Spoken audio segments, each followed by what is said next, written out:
What should I do with 10 pigeons and 9 boxes? No matter how you will arrange them, one box will contain at least 2 pigeons. This is called the pigeonhole principle, created by famous German mathematician Dirichlet. With more items than containers, an overlap is unavoidable. And I thought that I might apply this principle to software, and in particular integration software. When we're talking about point-to-point integration, how many connections between 2 points?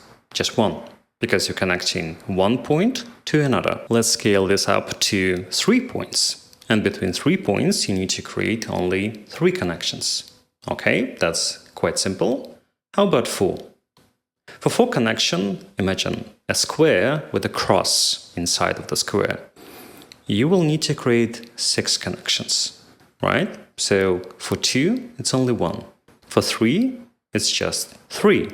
For 4, it's 6. And the formula that will explain how many connections you need to create for point-to-point connection looks like n multiplied by n minus 1 divided by 2, where n is the number of nodes or points you need to interconnect with each other. Average enterprise got about 367 applications and services that need to be interconnected together. How many connections you need to create in this case? It will be around 67,000 connections. And that's exactly when point-to-point architecture breaks down. So architecture evolves from point-to-point to a full mesh to something completely different. And that's when we developed event hubs and API management.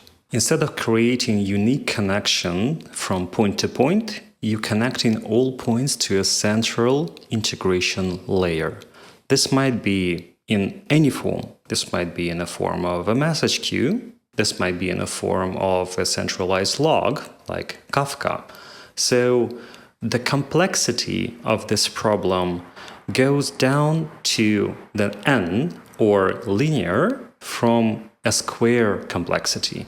Because if the complexity is n multiplied by n minus 1 divided by 2, the overall complexity might be approximated to a square complexity.